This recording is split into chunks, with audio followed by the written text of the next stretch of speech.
Bonjour la famille, bonjour tout le monde. Naza elingi avec ma maison marché, ma maison bouger, ma maison mata, nous surtout ma solution, ma nyonso bozo sala. Donc là, tu as parler sikoyo na 9e partie na biso. Nous continuer toujours dans le cadre du livre na biso, Les secrets d'un esprit millionnaire.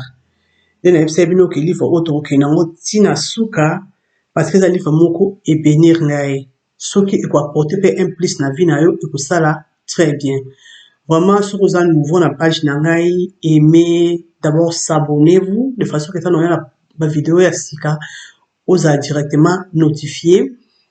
Aimez et surtout partagez batoyo dans le bayoka nga pété bayoka na onabiki na quoi porter bango payer un plus. Et ça bonga maman Nangai, sœur Nabino, mère Nabino, pétante Nabino to continuer livre Nabiso.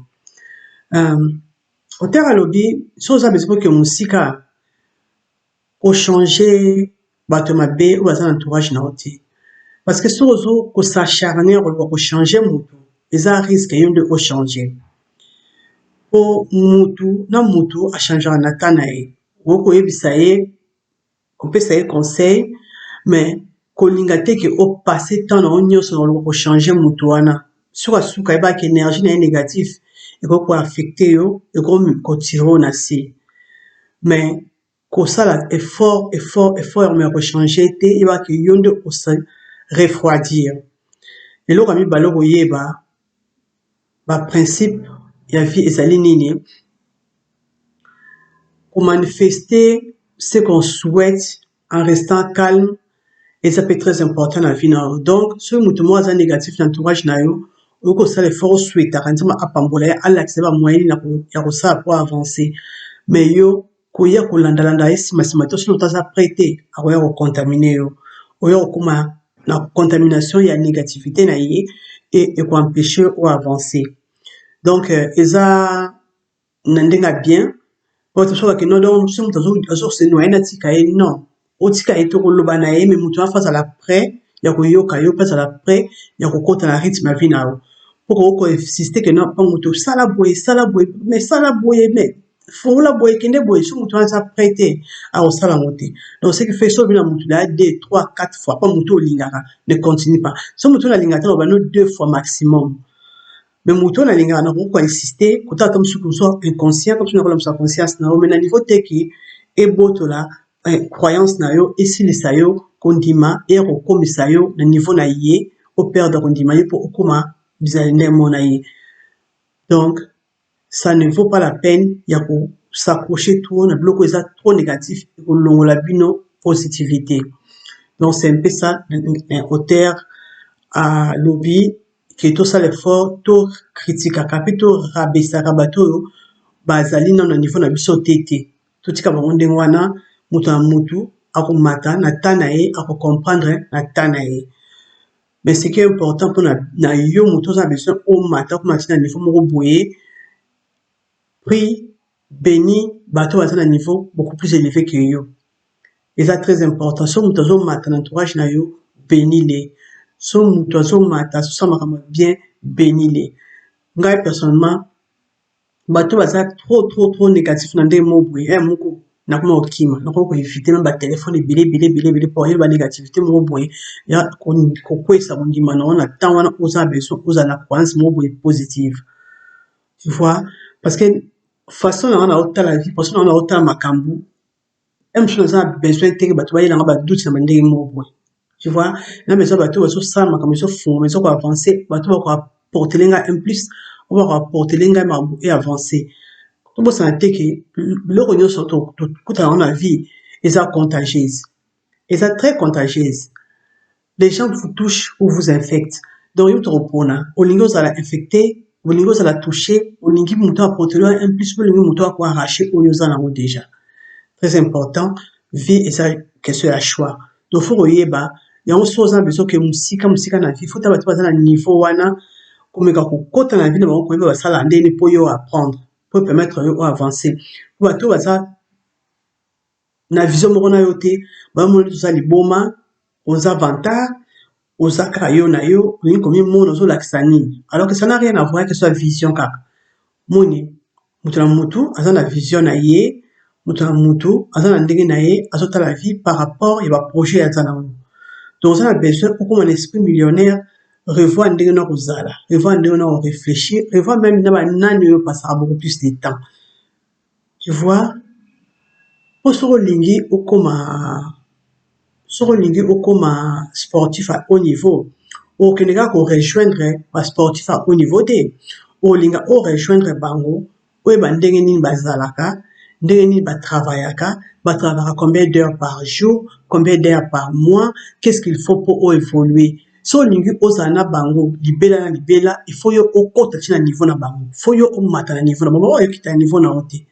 Donc il faut travailler dire pour omata na niveau moko ya vie. Vraiment, et c'est très important. Oza nango besoin.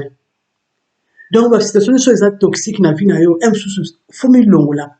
Au seul pas soustraction ya vie na yo, mi longo li ti te soustrait.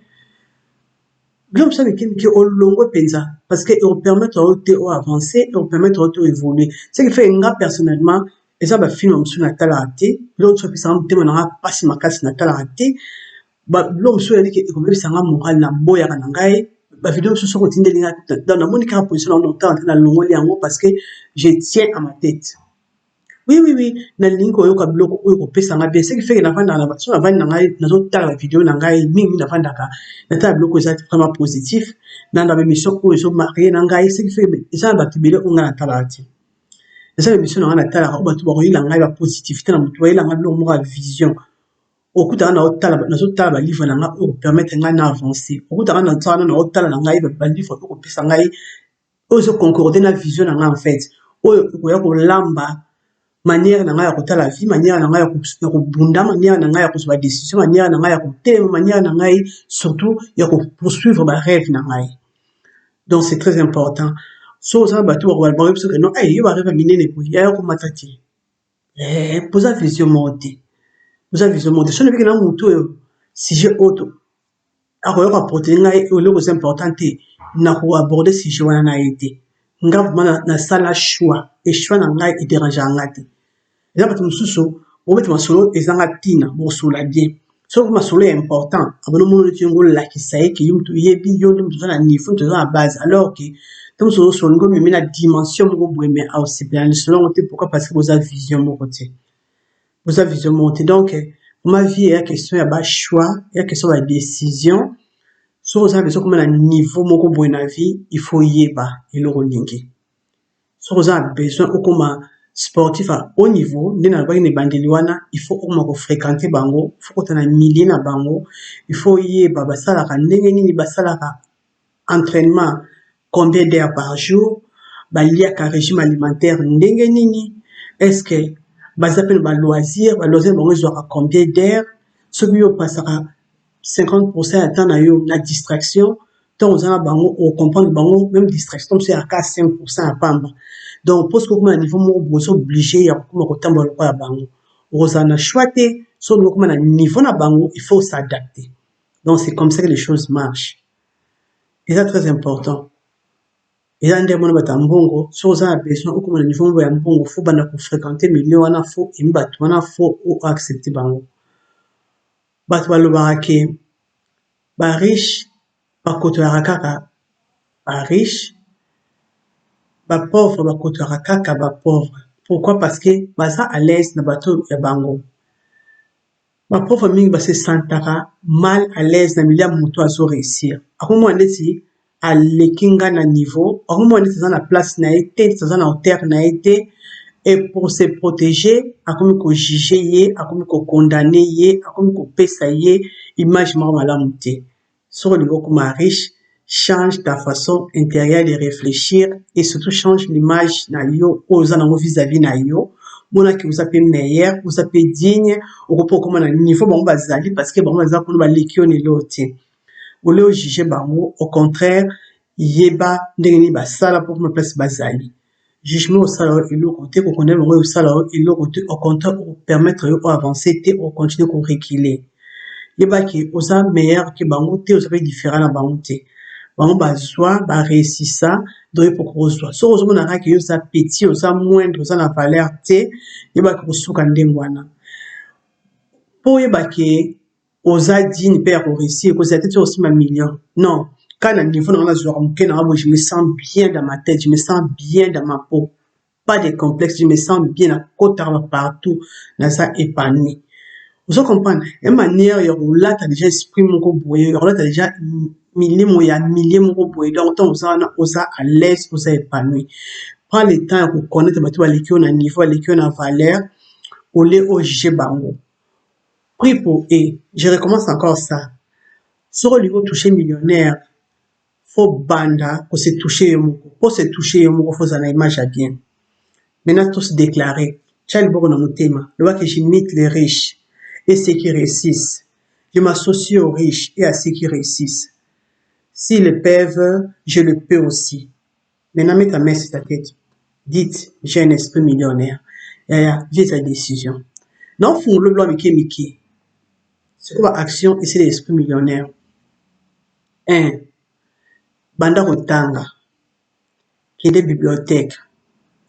Banda Kotanga ba histoire ya bato baza na mbongo ebele oyo yo yebi ata oyo yebi te mais oyo permettre yo otala o comprendre ozo exemple la vie na ye bato ze ebele nga natala kaka ba biographie na bango bato ko ba Henry Ford wana natala ka vie na bango eza ndenge nini wana eza ba mindeto ko ke pa africain wazo réussir bazali bazali ba homme d'affaires na so réussir bazali ou ali ko utali ne azo sala bike beti frère na biso un Ricardo Kanyama ou ya comment les livres les chèvres de ma mère c'est un battant ils va genre bateau na kota na tala na vie na sur sala vidéo na raté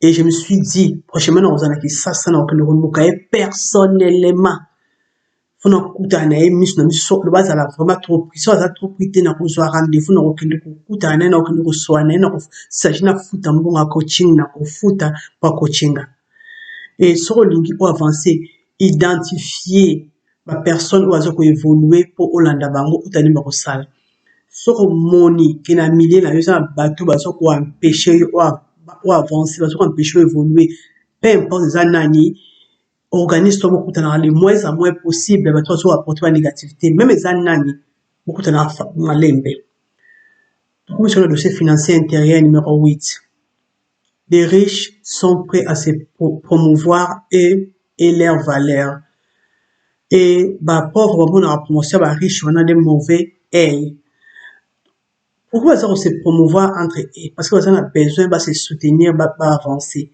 alors que bato baza na eloko tellement histoire tosala promotion na bango ndeti baza tellement mabe balingi kosoutenir bato mosusu mon frère pas soutenir yo il faut mata na niveau na bango bakita na niveau na yo te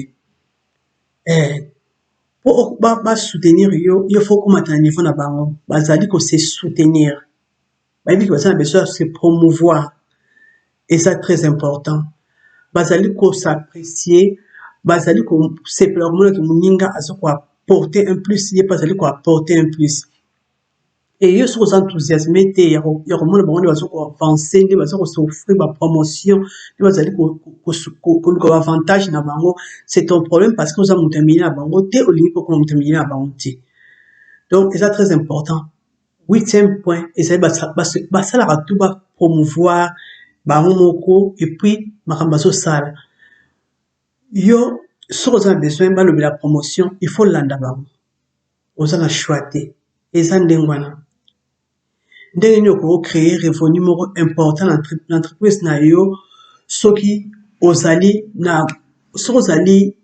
prêter ya ko teka ou bien ko sala publicité il faut ça la publicité et l'oko zo sala soki yo sa publicité na ote muto sa publicité na place na azate yo ne faut s'associer bato baso sa makambo pour permettre yo pe o évoluer ou avancer donc il faut ça la tout comme visible visibilité wana et ça dépend de la promotion au yo sala de manière au yo se promouvoir et batambongo ba investissera mbongo pour la publicité alors que bato bazana eloko te basa prêter à investir et ça ndengwana et sa vie l'argent appelle l'argent et l'exca qui mbongo zana ngo investir pour mbongo mususu et aussi longtemps au lieu sala yango te pour évoluer te tu vois et ça très important sur olingi au mata yebake il faut investir point mususu o eza na kati ya point 8 tant son ngo te ke loko mobwe esimbaki te ou bien mutu wana arejitaki yo sikoyo répugnance na yo mpona promotion mpe mpona bato bazo réussir na vie ekomi makasi okomi contre bato wana yaya faut revoir ndenge na yo le passé eza le passé eza reflet ya avenir te troisièmement ezali ntango mosusu baparent na nde baproclamaka yo yango eza ndenge yo otambolaka par rapport bafaire na yo yango faut koyeba ozalaki proclame ndenge nini par rapport à babe ya business est-ce que ozo refléter toujours image ya baparent bapesaka yo ou bien oza besoin changer soki ozo se battre mpona succès na yo te yaya okende mosika te alors que bariche baza prêt ya kovendre biloko na bango mpe ya kovendre valeur na bango mpona kosala bafaire na bato na bango oyo base comprenaka bien mpo akende mosika promotion eza digne ya moto nyonso soki olingi kosala promotion biloko na yo te moto akosala promotion aza te yo nde moto fosala promotion yo nde moto fosala tout baréseaux sociaux yo nde fo se battre ata so bato opartage bato baeme te yo moko eme ngai na ema biloko na ngai na partage ngai mpe na commenter nasala yango eza yanga soki mo nazo eme te nazo partage te bale bakoya kopartage le ngai nina osala video na ngai boye na kozwa yango na partage yango na whatsapp natie yango na page facebook na ngai parce que eza eloko na ngai nde fona promouvoir yango sur 10 personnes bakotala yango eza na 8 bakozala touché ta mosusu te bakopartage mpe na mwa 6 personnes mwa 8 personnes c'est ainsi que bato bakoya kodécouvrir ngai so osala promotion te omona eloko te donc organise-toi ozala eloko moko mpe ya mie ya koofrir pa bato au fur et à mesure oza koofrir au fur et à mesure bato bakosepela yango au fur et à mesure oke mosika mpe bariche baza ba excellent promoteur baproduit na bango na baservice na bango basala to bapromouvoir yango donc soki yo ozali capable kosala promotion biloko na yo kojuge bango te bazali bato basalaka bajete na bango baza prêt à tout mpo mbongo na bango e avancer e évoluer emata eza ndenge na bango yo koki koempêche bango basala yango te pourquoi parce que lokola yo olinga kosala te olingi bato mosusu basala te ça ne marche pas comme ça oyebi auteur ya père riche père pauvre Kiyosaki aloba ke nyonso osala na vie ezodépendre na vente parce que aza moto asebata ayebi ke mpo ozwa rémunération il faut bunda ekobosana te mpo ozala riche mpo ozala moto aza leader mpo ozala leader mpo ozala grand promoteur so oza grand promoteur te okozala riche te so oza grand riche te okozala grand promoteur te donc ezobalana ensemble donc fo ozala moto ayebi kosolola ayebi kokota na vie bato na lisolo ya bien oyebi soki oyebi kopromouvoir eloko oyo osala te moto azosala publicité aza te donc très important eza très important mpona yo mpona bafaire na yo mpona élévation na yo mpona richesse na yo ya venir mpona nyonso fosala promotion ya personne na yo donc ngai nasala promotion ya vie na nga nabetaka lisolo na nga osepela te c'est ton problème tellement naza na baprojet naza baplan j'en parle edérangera nga te eza très important il faut koyeba ke eloko na yo mpo emata yo nde fo promouvoir yo moko fo mata so oza leader nde presque omonake makambo nde komata epuis oréussir principe d'enrichissement kobosana te baleader baganyaka beaucoup plus que bato nyonso baotravaille na ye importance eza awa nini ezali te ke question na linga mpe na linga te osala promotion pourquoi faut sala promotion tout résume à vos croyances est-ce que okroyaka na valeur na yo est-ce que okroyaka na produit ozovendre be service ozokoofrir est-ce que okroyaka ke eloko oza nango ezala avantage na moto aza nango besoin soki ozokroyaka na biloko nyonso wana pourquoi okokashe biloko oyo ozosala pourquoi il faut kolakisa yango bato bayebaki ezali tu vois faut kolakisa yango bato bayeba donc eza très important ntango ozosala promotion na yo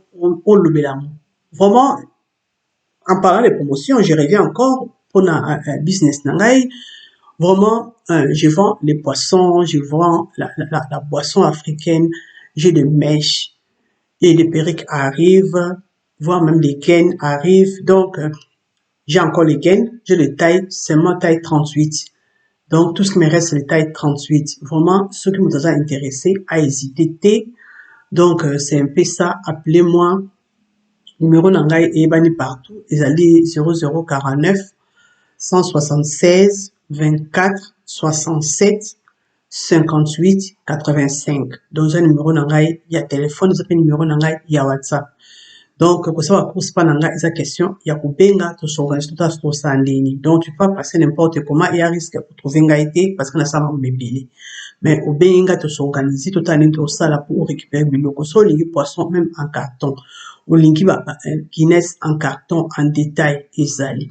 Loko yo se mike, ezali. Makayabu, on taba, o, poulet fumé, nyonso wana ezali, il suffit ya kobenga to s'organiser pour récupérer biloko même ba légumes ezali, même bisa okao kwa ya biso ya Congo ezali.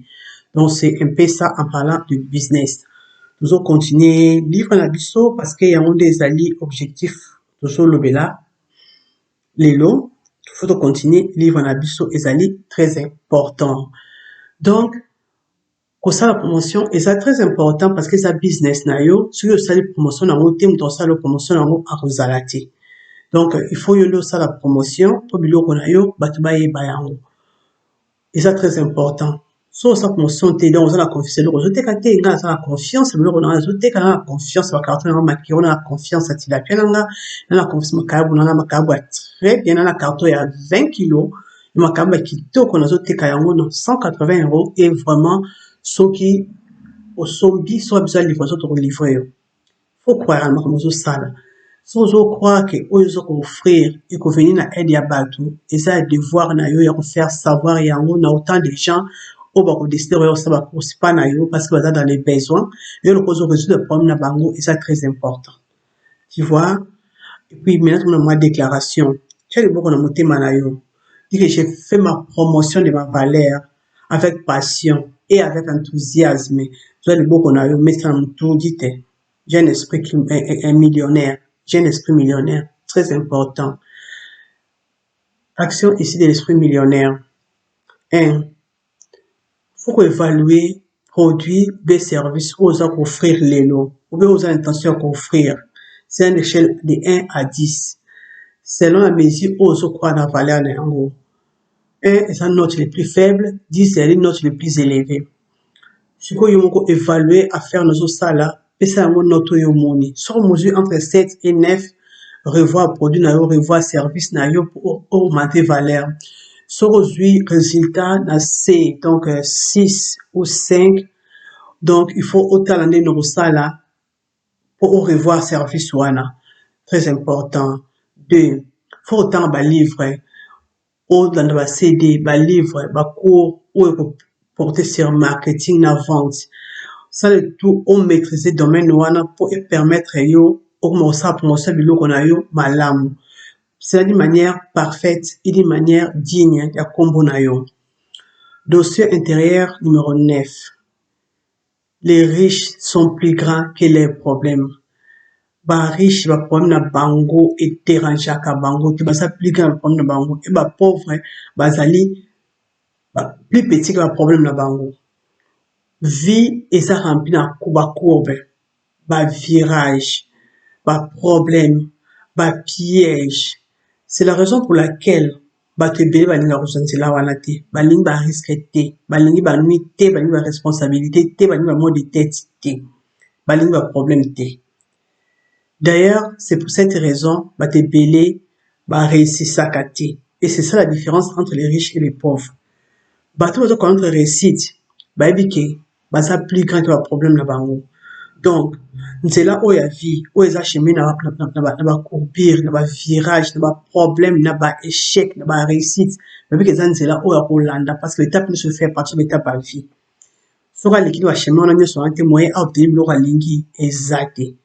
Donc, à ça, un problème teki, à côté de la difficulté, à côté d'un obstacle dans la vie, à trouver un normal, il se fait partie de la vie.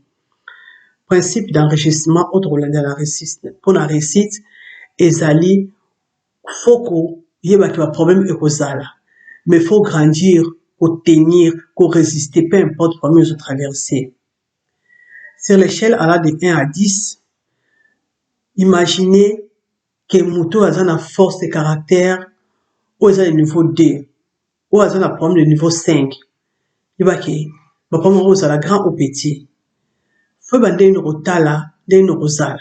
Vous comprenez? Donc il faut aujourd'hui s'évaluer où besoin nani. faut que yeba ke ba problème eza plus petit que yo. Yo ko gérer ba problème parce que ba problème ils faire partie de la vie na vie na ils beaucoup plus fort, plus important que ba problème ça na haut. Donc yeba que ba problème wana ils sont na minene wana so je temps ko comprendre yango comme un petit problème. Et tant aux autres travailler en dire à un moment donné problème wana ya ko comment attendre sur escalier. Ya ko comment attendre sur ouverture. Donc il y a une vie ça question de vision, ça question à nous autres la vie quoi. C'est très important que ba problème na yo ezala na se yo ozala niveau beaucoup plus élevé. Ba problème soit en plein na mutu na ote et diriger ote et contrôler ote. Yango ça ba te bele ba kinda musika te pourquoi parce que ba problème vie na bango comment ko diriger bango comment ko contrôler bango. C'est pas sérieux. Il faut ça l'effort que ba problème na yo ezala na se ozala likolo. Vraiment ton succès ne vient pas na biso awa toujours continuer ensemble toujours na cadre ya livre na biso.